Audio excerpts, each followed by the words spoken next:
Assalamualaikum warahmatullahi wabarakatuh. Anak-anak ibu kelas 6, hari ini kita belajar sejarah Indonesia. Pada pertemuan kali ini kita akan membahas materi tentang dampak penjajahan bangsa Eropa, di antaranya pengaruh kolonialisme Portugis di Indonesia. Kemudian yang kedua, pengaruh kolonialisme Belanda di Indonesia. Apa saja pengaruh kolonialisme Portugis di Indonesia?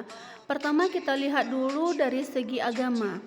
Menurut Dennis Lombard, umat Kristen tertua di Indonesia adalah Katolik. Nah, dia sudah ada di Indonesia sejak abad ke-16. Penyebaran agama Katolik ini akan semakin luas semenjak kedatangan bangsa Portugis ke Indonesia, tepatnya di Malaka. Nah, seorang pastor yang terkenal yaitu Franciscus Xaverius. Sementara kita lihat kalau di bidang kesenian, musik keroncong yang berasal dari musik fado. Musik fado itu adalah nyanyian ratapan yang dibawa oleh budak kulit hitam dari Afrika Barat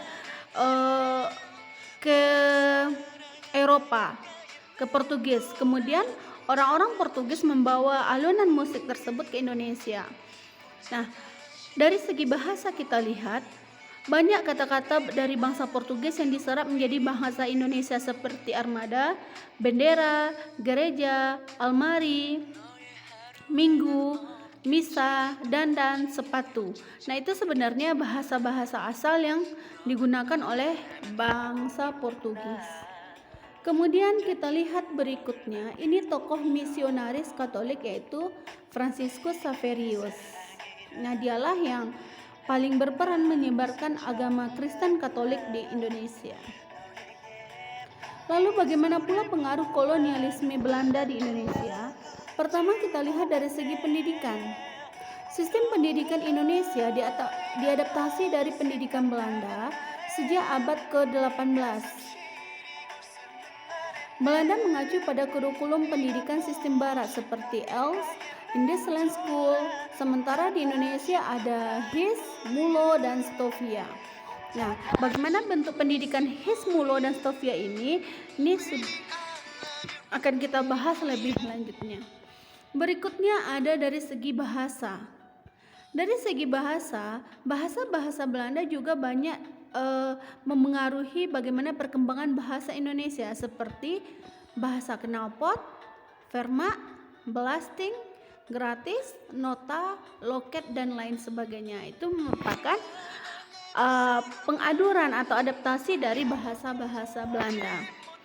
Kemudian gaya hidup bangsa Indonesia itu tidak terlepas dari feodal. Feodal itu adalah gaya hidup golongan menengah ke atas, adanya strata, status ekonomi seseorang yang menjadi patokan.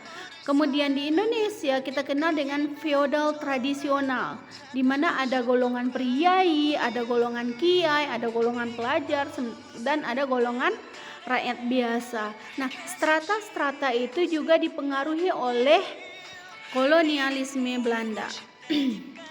Berikutnya, ketika Portugis membawa agama Katolik di Indonesia, maka Belanda membawa agama Kristen Protestan pada tahun 1617.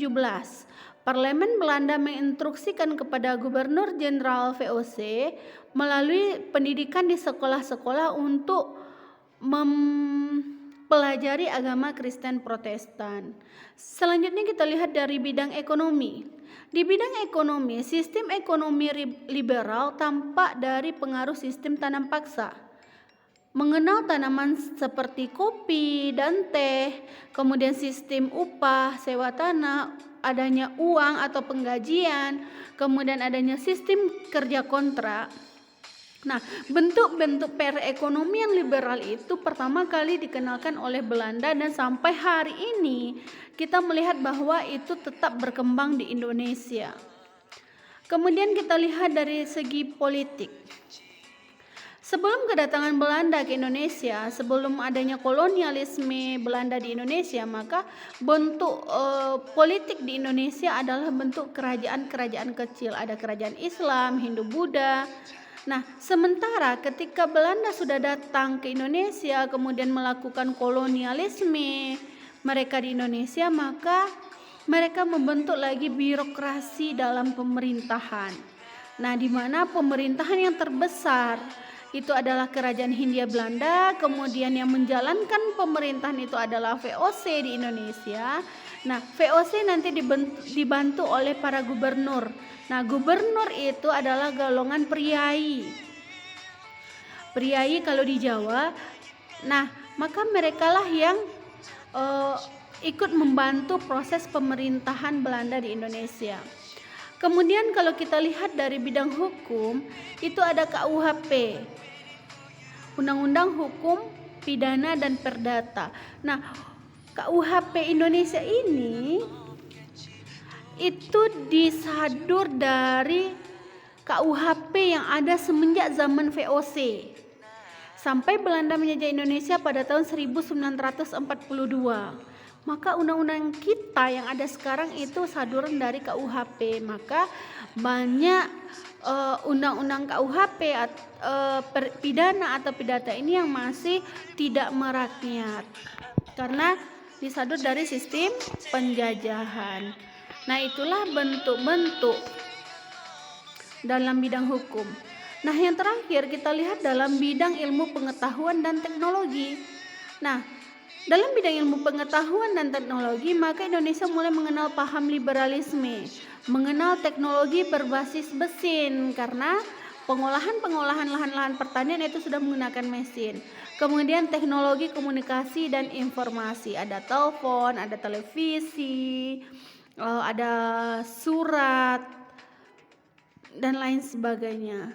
Nah, demikianlah materi kita hari ini tentang pengaruh kolonialisme Portugis dan Belanda di Indonesia. Selamat belajar dan terima kasih. Assalamualaikum warahmatullahi wabarakatuh.